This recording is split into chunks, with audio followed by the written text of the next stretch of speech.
Welcome to Layer the Alchemist, where we discuss all things heavy metal and hard rock. On today's episode, an explanation of why you hear certain riffs from all kinds of different bands that sound very similar to each other. I wanted to make this video because I often see YouTube videos, or I hear people saying this in comments, or articles on the internet where people will take a band. I saw this done with Metallica, where I think they took Master of Puppets or one of their albums, and they tried showing you like that all these riffs, various riffs on the album, they sounded like riffs from other bands. Now, sometimes a band does take a riff from another band, a band that they're influenced by, for instance. They like a band, Metallica, for instance, very influenced by Diamond Head. There's stuff on their first album that you can hear was clearly influenced by Diamond Head. Now, sometimes this is conscious. They say, we really like that song. Let's take that riff and let's just change it just a little bit, and we're going to use it. But sometimes it's subconscious, because when you're learning to play and you're listening to your favorite artists and you've heard their songs a million times, it seeps into your subconscious, and sometimes it just comes out when you're writing riffs and patterns and you don't even realize it. I like to use the example of, often you can find a kid, a child, an adult, anybody who sounds like their parent when they speak, or they have certain aspects of their speech that sound like their parents. Well, that makes sense because they learned to speak by hearing their parents. They were the people that they heard the most for the first so many years of their life, so they picked up different little things, cadences, accents, from their parents, and they took that with them for their whole life, and they may not even realize that they have that until somebody points it out to them. So I know as a musician that sometimes I've written things that later on I went, whoa, gee, that sounds just like, an Accept song or an AC/DC thing or a Black Sabbath riff, and I didn't even realize it till later. Or sometimes what happens is people will say, this would happen with my band, where someone would say, oh, that riff sounds just like, and then they would name, you stole that riff from this band, and it would be some band I never heard of before in my life. And the reason for that, and again, this happens, I see this on YouTube, people saying, oh, this band, they stole this riff from somebody else. Well, a lot of times what happens is that on the guitar, there are certain patterns and shapes that the hand sort of naturally falls into. Now, I'm going to give some examples. I'm making this video for people who are not musicians, or maybe beginner musicians. So I'm going to be making some pretty broad generalizations here. I'm not going to be going super in-depth on the music theory part of it. This is just kind of to illustrate for people how this happens, that so many bands will have riffs that sound similar to each other. All right, so part of it is that on the guitar, there's shapes that your hand naturally falls into.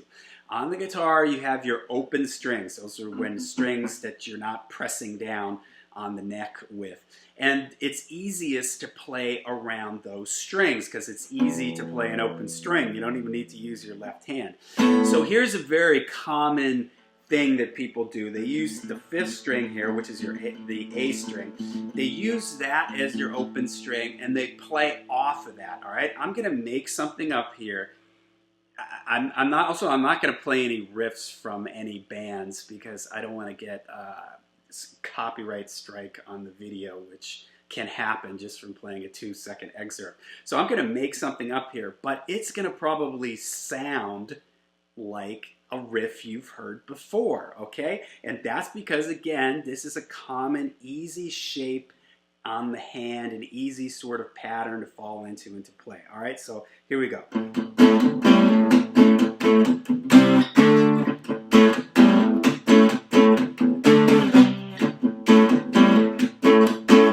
All right, sounds kind of similar like something, right? I could speed it up maybe.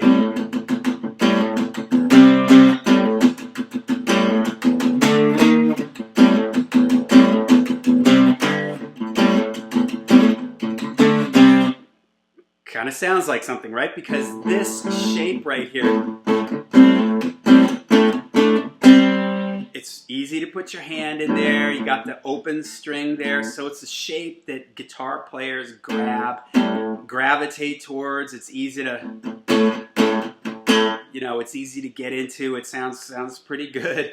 So that's an example of a pattern that it falls underneath your hands, and thus there's a lot of hard rock and metal bands that use that shape and play around that. Another example would be I could do the same thing from my lowest string here.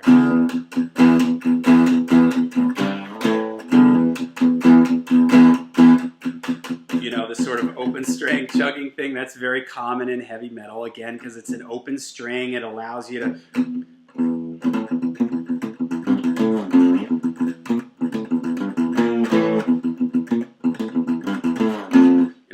play sort of quicker things. That sounds like a thrashy type thing, maybe something Metallica would do. Depending on the band and the style, again, there's certain shapes and forms that the hand naturally falls into.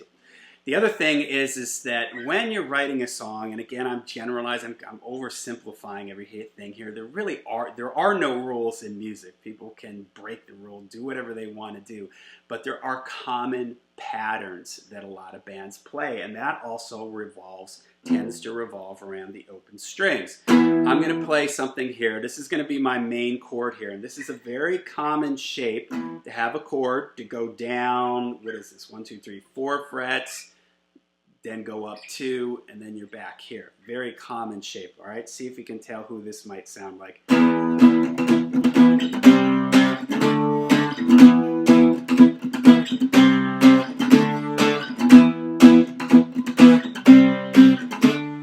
It sounds maybe like something Iron Maiden would do.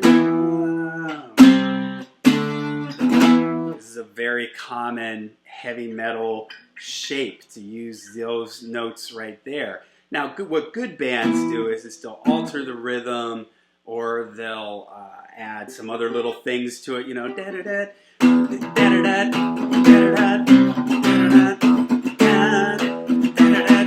Add like a guitar line over it, or there's a unique vocal melody over it. This is why when people copyright music, and you hear this sometimes, Led Zeppelin went through this with, they were getting sued like over the Stairway to Heaven intro.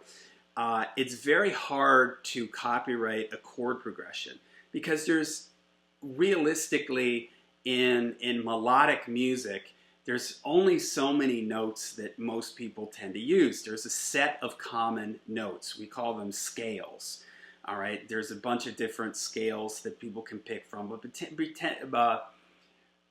depending on the style of music, there's certain scales that certain styles of music tend to favor. For instance, in heavy metal and hard rock, it's a pentatonic scale, a 5-note scale, 1, 2, 3, 4, 5. So you get.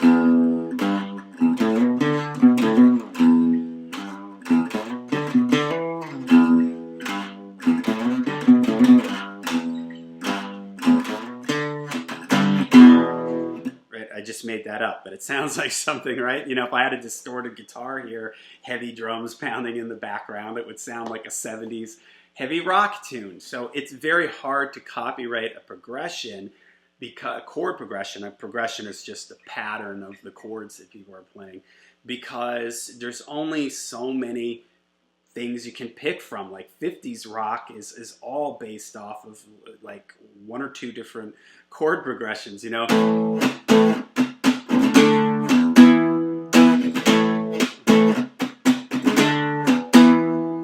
That sounds like a common 50s rock type progression. So when things get copywritten, they tend to get protected by the melody that the singer is singing, or maybe there's a guitar melody or a saxophone melody or whatever, and that tends to be the thing that is the identifiable factor in the band. So in hard rock and heavy metal, again, you have all these patterns that fall easily underneath the hand, that shapes and patterns, chords that are very common. So a lot of people gravitate towards these chords, and as time goes on, you know, let's face it, it gets harder and harder to come up with something that's completely unique and completely new. So people just have to you know, they change the rhythms, change the tones or the sounds.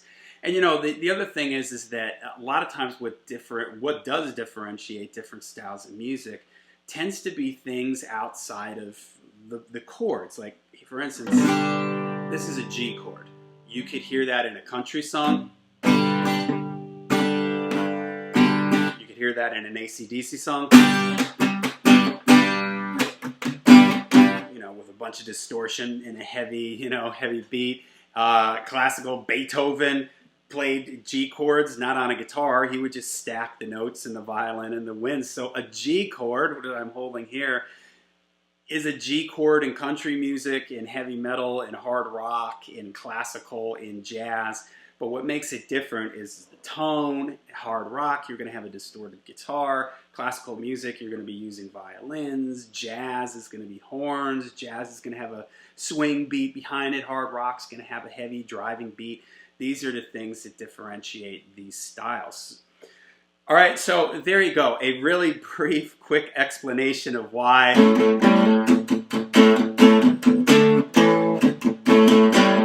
certain things always sound the same, why there's certain riffs that you hear across many different bands within the same genres that, you know, make them sound similar to each other. You know, here's another good quick example, right?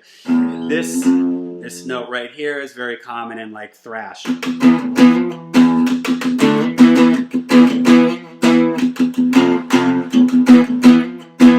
Right? Or maybe they just played a single.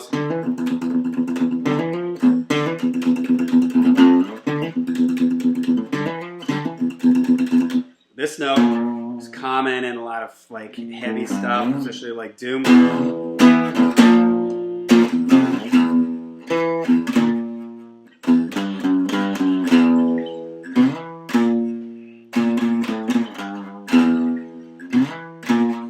Yeah, I'm just making this up on the spot, but it sounds like these types of music because there's certain shapes, there's certain patterns, there's certain notes that everybody tends to pick from, and that's what makes it sound like that style of music. You're not going to hear that in a country music song, probably, because this isn't a scale and a note that country music people tend to use. You know,